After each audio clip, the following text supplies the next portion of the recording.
You are watching an online intensive of the dance of the eye and the hand, painting the waters of Lake Superior, Lesson 4. It's good to see you again. Today is the last of our 4 lessons on painting the waters of Lake Superior. We've done the waters with a little bit of cross current and a little glimmer at the top. We've done it with a hidden horizon line and with a glow right along the horizon line. Today we'll do it with a shimmer that goes all the way from the horizon line to the shore. And that'll be the end of our 4 lessons on painting the waters of Lake Superior. So let's get started. So as in other lessons, we're using a double sheet of Schwen paper and with the smooth side up. Primarily will be using my landscape brush, and I will also be using a Hake brush for broader applications. I've set up my palette, a little bit of ink, primarily using indigo and some carmine. I'll put some water in my mixing dishes, maybe a couple of spoonfuls. And we'll start, as we have on other pieces, with the undercolor. So what will sort of glow through the layers that we add to it. Get my brush wet, and I'm going to pick up some of that indigo, which I freshly squeezed out of the tube.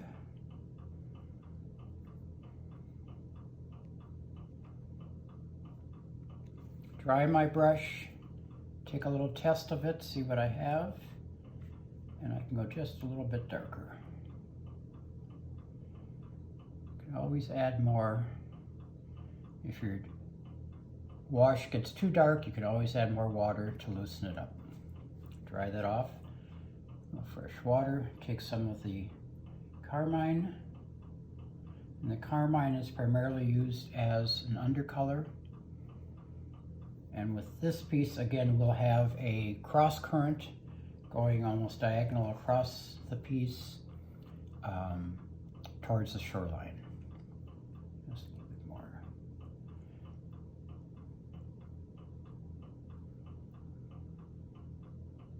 And I'm just going to put a touch of the indigo in that just to take some of the shine off that carmine.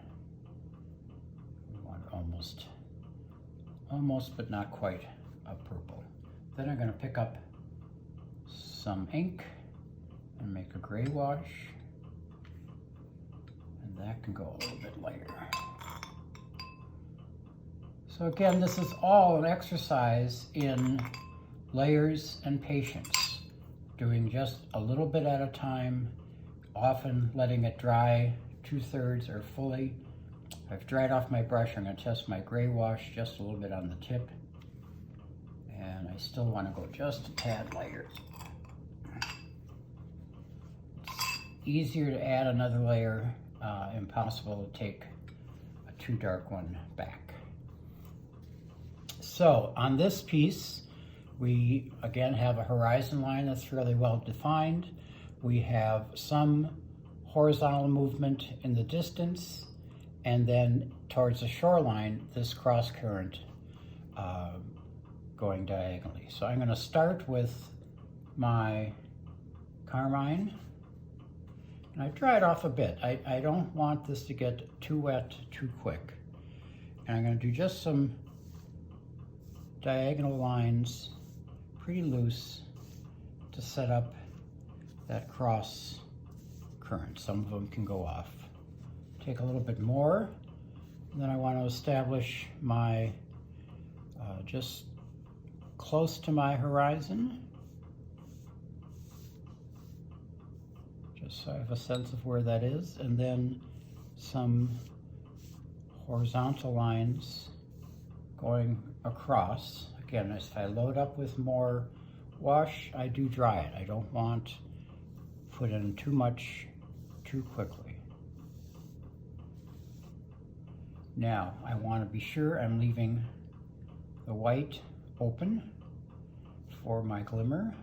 So here I just barely am touching it. Get a little more here, but I want to be maintaining that opening from the horizon line all the way to the shoreline.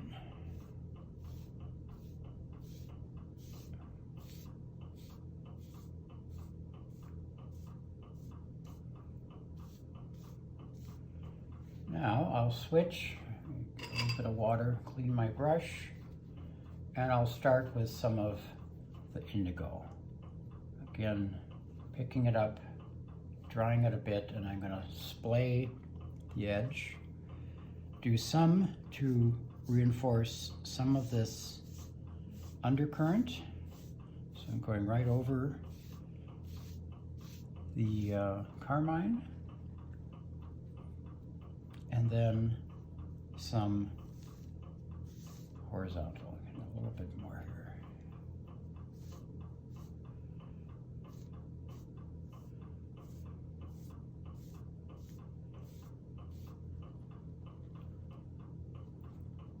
Again, splaying it. And what I'm doing at this level is really sort of creating the structure that lies under the piece. Just kind of framing in that shimmer. And at this point, I'm more interested in getting a sense of line, movement of water, than a broad swath of color. I'm trying to get some texture that I'm embedding into the piece.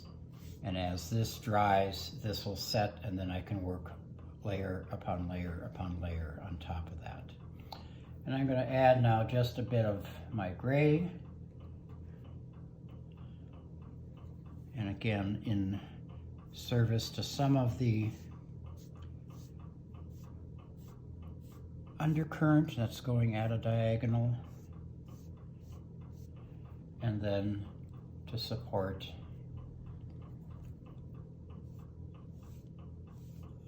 the horizontal movement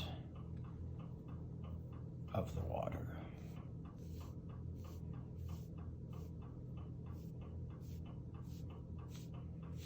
Just kind of hugging that horizon line.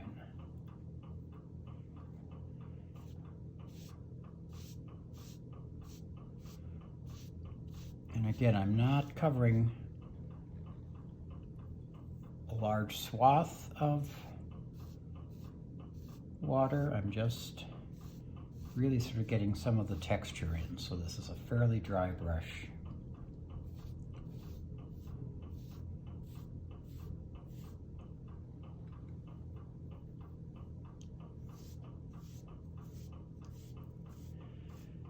And some of you have noted that I have not done anything with the trees on the picture.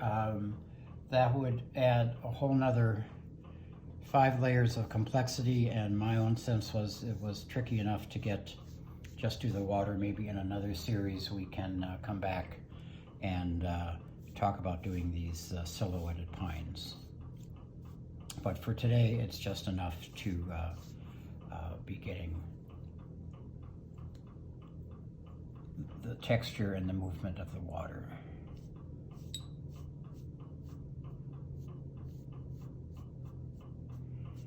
Again, I'm just sort of doing a very vague outline of that shimmer. Just sort of beginning to get some of the edges of it.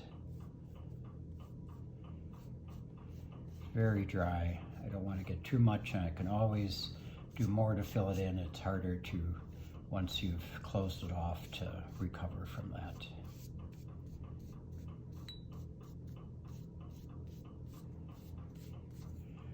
Okay, we'll let this just dry for, it's not too wet, we'll let it dry for just a couple of minutes.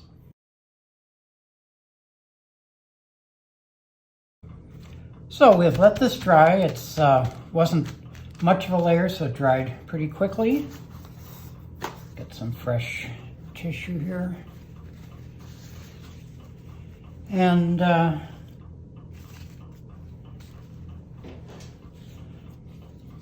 as always, I want to spend some time reviewing the model, keep going back to it to see things that I might not have seen earlier. I have my cross currents, I have sort of the general trend going across, I have the beginning of the sense of the shimmering that goes the length of the water. So let's continue with a little bit of indigo. And I am going to just continue to reinforce the horizontal movement, and I'm working a little bit wetter now than I did on the last layer, wanting to set up a little more of the general trend. I'm not totally swamping the piece with wash or with coverage. Still somewhat dry, but I'm using more in my brush and taking broader strokes with it. And again, watching where this shimmer is and not getting too much definition yet, but just doing a little bit of variation, just a little bit of movement, beginning to create that sort of shimmering structure. I'm spending a little more time on the right edge, beginning to close that off. And I'm really using the side of the brush, I'm not using the point, just getting sort of a scraping. And again, just sort of being quite daring here and getting a little bit of texture along the edge of what will be our shimmer. So it's just some dry strokes to further define where that shimmer is coming from, and it's coming from leaving the paper white. So we have to do some care. I may work a little bit fast here, but that's because I've done this before. You should work a little bit slower, and also just really indulge the model and take some time watching the model, looking at it, trying to see what is going on, not only on the surface, but under the surface. What are the textures? How do we slowly build up those patterns?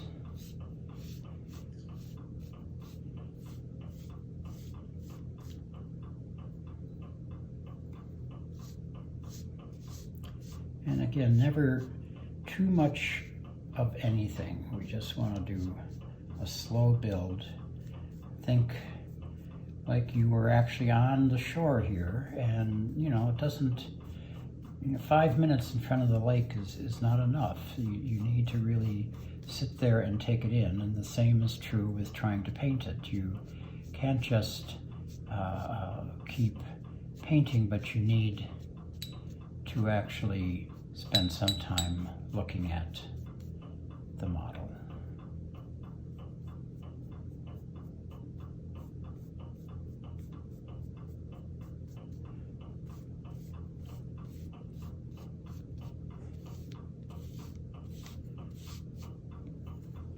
So that was all in the indigo. It's again not too wet, so I'm going to shift to pick up a little bit of the gray. This I'll work with a little less moisture, splaying my brush and trying to use that to get even more sort of texture with it. there's movement in the water, even though it sort of looks like it's all one color at first glance.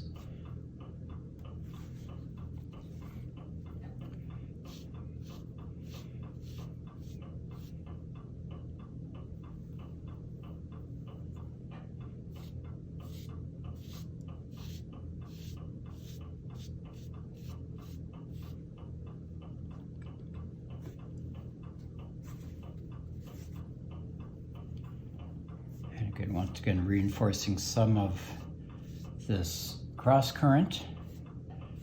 And part of what I'm doing is, if there's an edge to the carmine that you put in here, going over that and breaking up that sense of edge to it, so it just becomes more part of the pattern and not as a hard line across the page.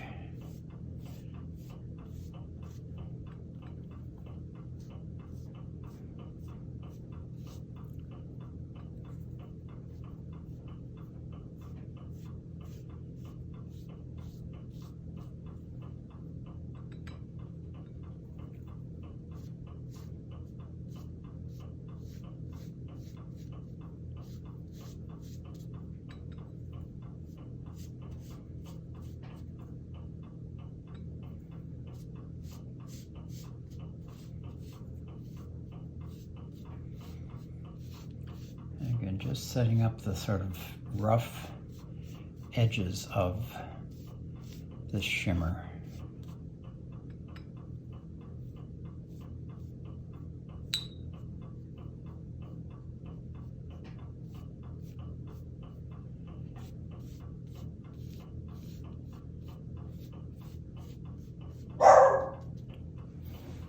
The same technique could also be used if you're doing a night scene and you leave a big white circle here, put in your dark sky, and this could be the glow of the moon as well. Now I'll move back to my indigo. I kind of settled here. I'm going to put in just a little more of the gray wash in it so I get a little different tone. I don't want to be doing the same thing over and over. And here I'm trying to firm up my horizon line.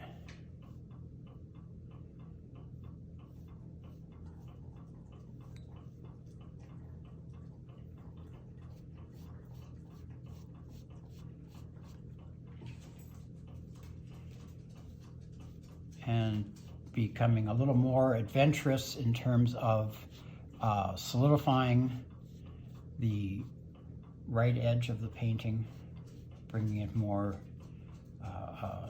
affirmatively over to the left, creating this sort of solidity on the right that then sets us up for the shimmer.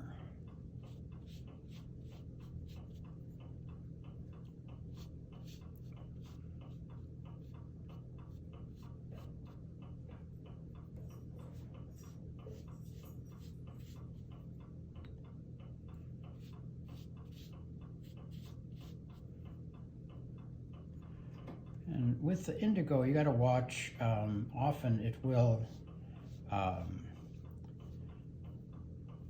settle, and in the bottom of your dish, you may end up with a fair amount of pigment. I've gotten a couple of pretty big blasts of pigment here. You can work with that, but you also can manage it and just keep mixing it up as you go, so you don't get too much pigment at one time.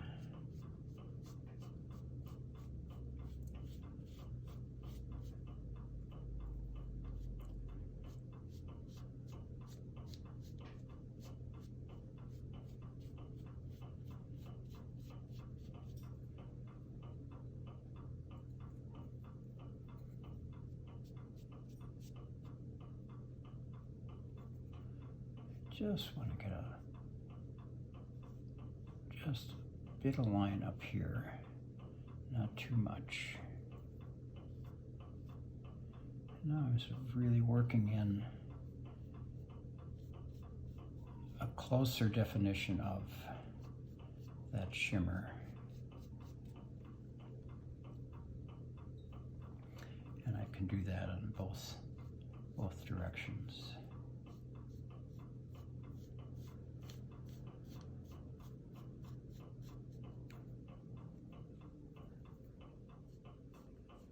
And here I'm actually working almost more on point, if you will.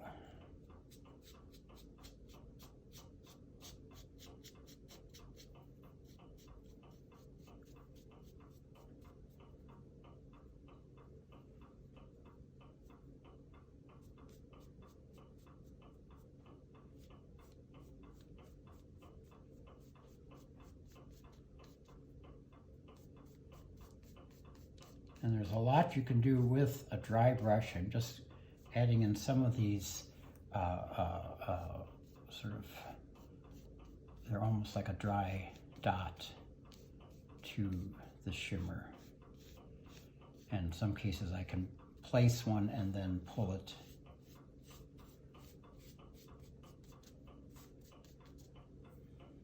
Okay, I think that's enough wetness for now, although I think I want to just lighten up the indigo a bit and close off some of this edge. I'll color it and then feather it in.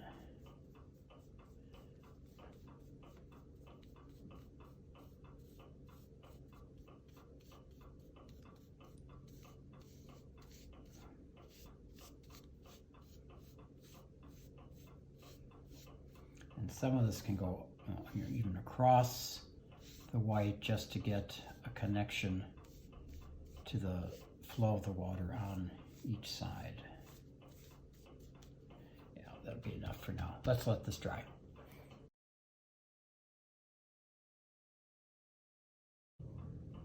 Now I'll move back to my indigo. It kind of settled here. I'm going to put in just a little more of the gray wash in it, so I get a little different tone. I don't want to be doing the same thing over and over. And here I'm trying to firm up my horizon line.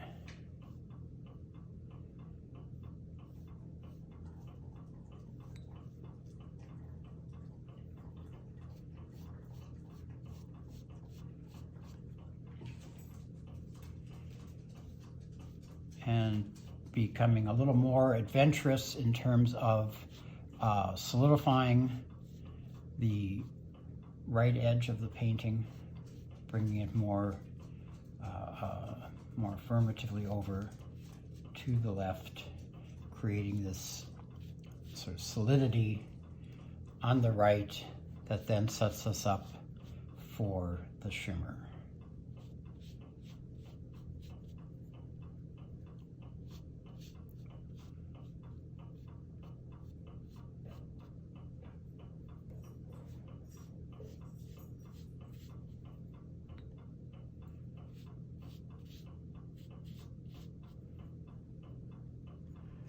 And with the indigo, you got to watch. Often it will settle, and in the bottom of your dish, you may end up with a fair amount of pigment. I've gotten a couple of pretty big blasts of pigment here. You can work with that, but you also can manage it and just keep mixing it up as you go, so you don't get too much pigment at one time.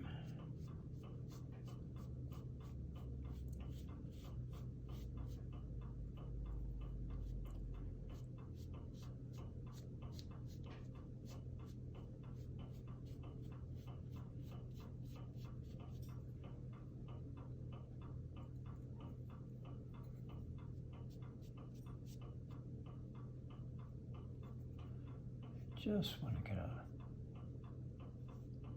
just a bit of line up here, not too much. Now I'm sort of really working in a closer definition of that shimmer. And I can do that in both directions.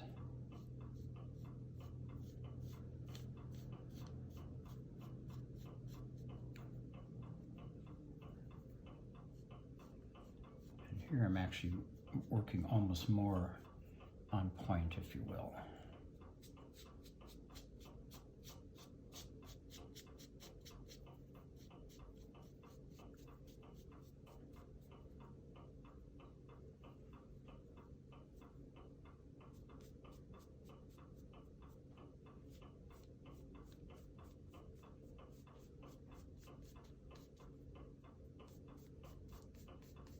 And there's a lot you can do with a dry brush. I'm just adding in some of these sort of, they're almost like a dry dot to the shimmer.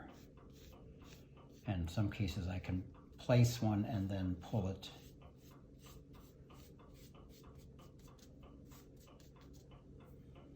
Okay, I think that's enough wetness for now, although I think I want to just lighten up the indigo a bit and close off some of this edge.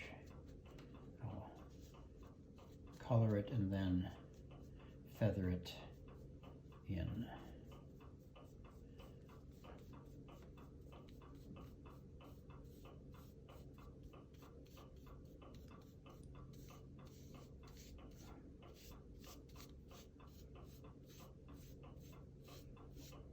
And some of this can go even across the white just to get a connection to the flow of the water on each side. Yeah, that'll be enough for now. Let's let this dry.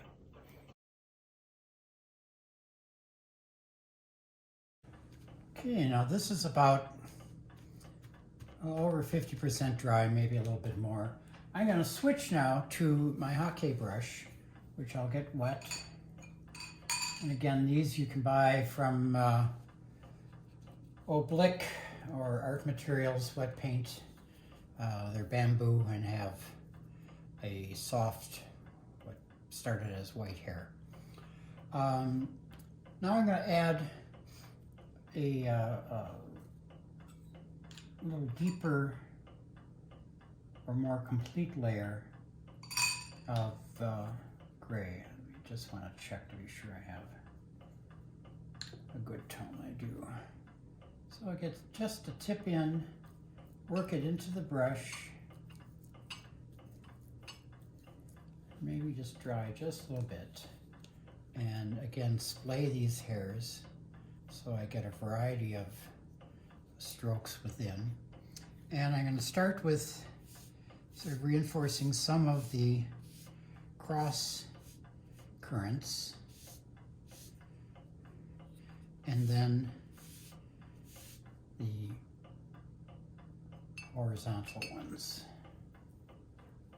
And just being sure. And I can go right over where I did some of the cross currents.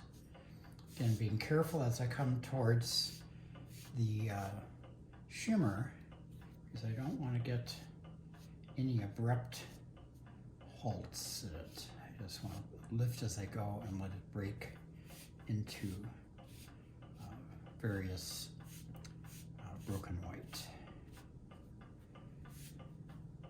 Just a little bit more. Again, just a little tap to get it dry. Here doing, sort of setting some of the horizon line just lightly as I go over that glimmer.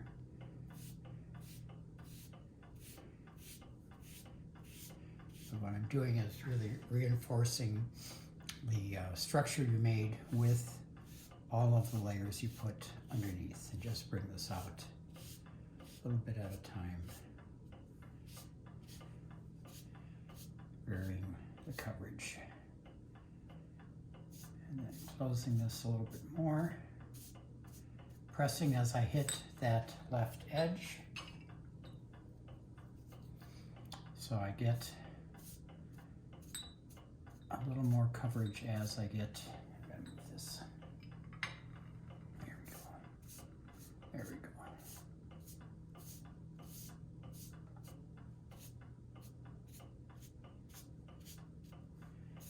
And with this hockey brush, I can get more of just the little bits of pigment or tone that I want.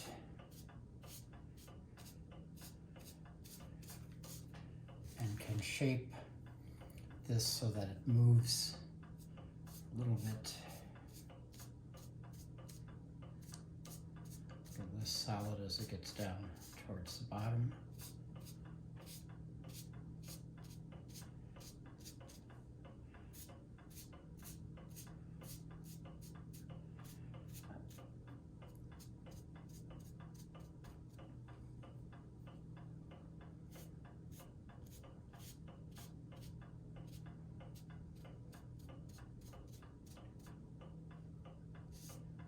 Just lightly pulling over the whole open area just to make a little, very sort of tender connection across the divide here.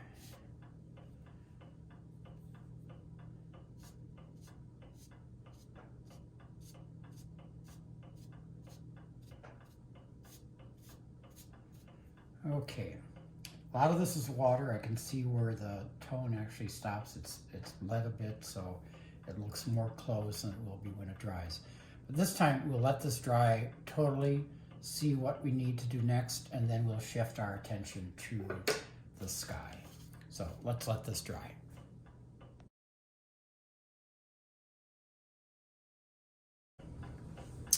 So now this is almost totally dry. I'm going to continue to use my hotkey brush, excuse me, and add another layer of the ink wash and just pull some of this across, going a little bit darker this time, but then just a tip to water to lighten it up a bit so I get a little variety of tone here.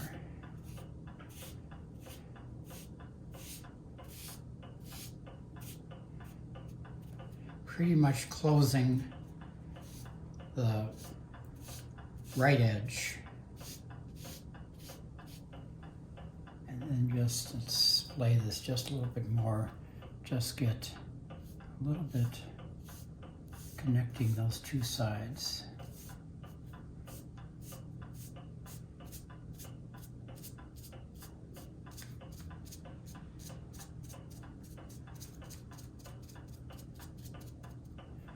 And then this is pretty dry. I'm just gonna scrape it to pull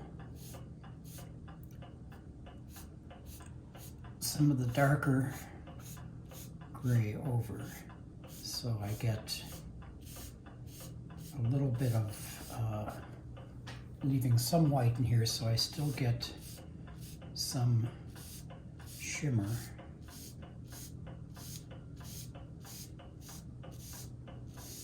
Some of it I can pull all the way across just to get a connection.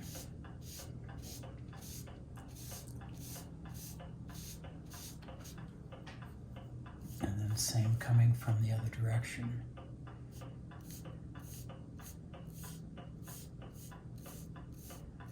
Really creating sort of a irregularity, some of it coming a little farther out, some of it as I hit this area, I press a little bit more so I get a little bit more solid of a wash.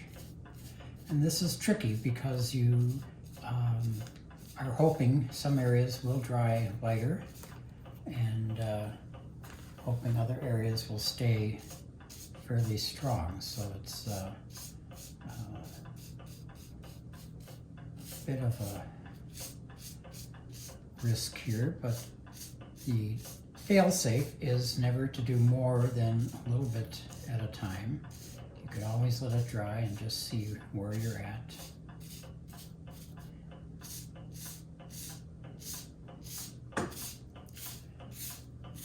So, and I think I will jump ahead and do the sky, which we can do pretty much in one layer. And the sky is sort of cloudy and will be a mix of both some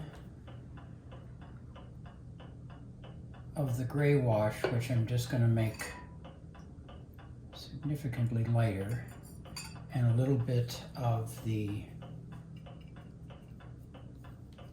indigo. So I've pretty much loaded the whole thing with some of the gray wash. I'm going to just tip in a couple of places of the indigo and start from one side and go pretty much flat over.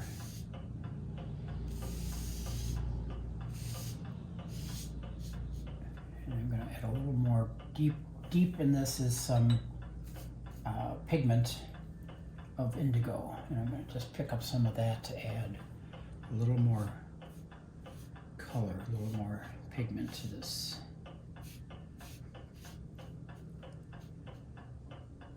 And now this is pretty wet. Actually, I'm going to use a little bit of this to just go over what I just did in gray with a little bit of pigment from the indigo.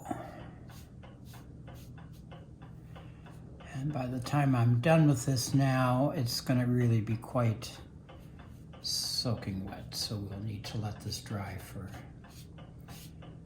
probably a good half hour or more.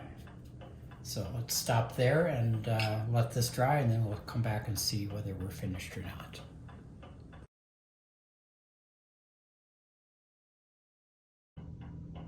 So I let this dry overnight, so it's totally dry, so you can really see what we have here.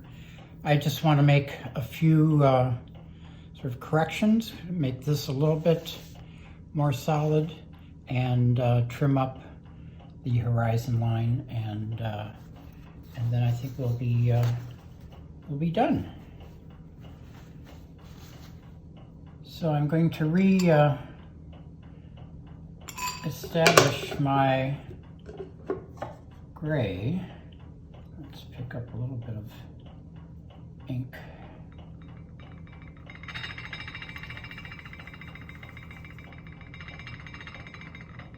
And I'm going to add just a little bit of indigo to that, so I get a nice blue-gray. This will be for our last. And just a little bit more blue.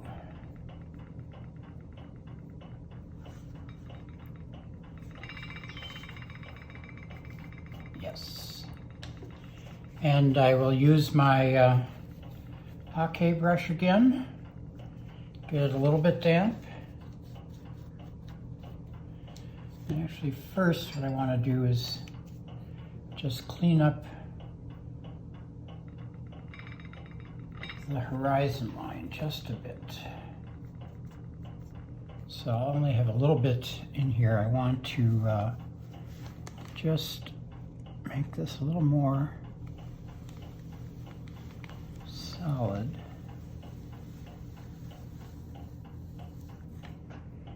And a little bit of water to that so it's not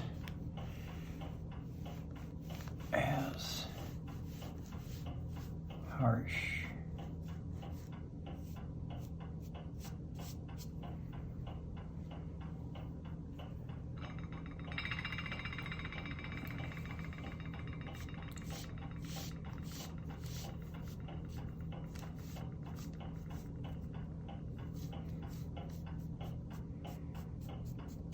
And then I will switch to the hockey brush, and using this mixture of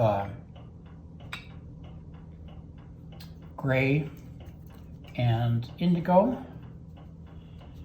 and again pretty heavy on the right side here, really wanting to get this to solidify a little bit more.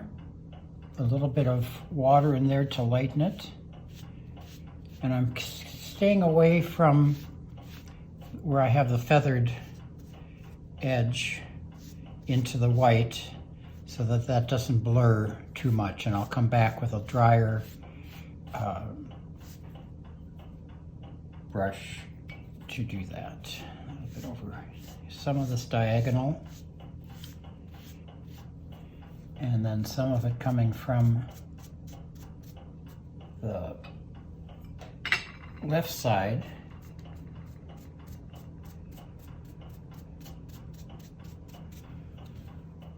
And then a little more feathering as I go towards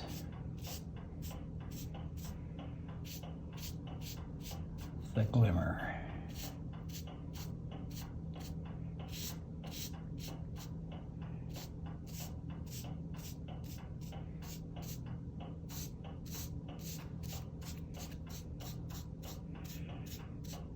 Really just kind of roughing up the edge, getting a little more definition, a little bit of movement in here.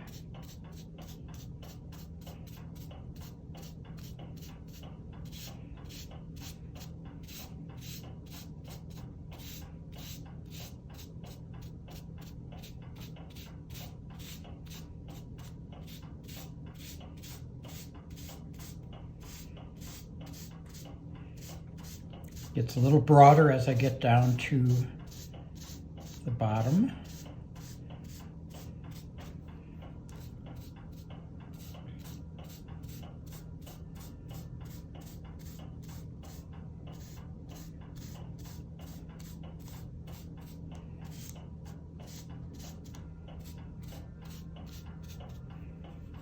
And there. And I think that's going to be enough, but we'll have to let this dry totally, see what we have, and see if we're done. So let's let this dry.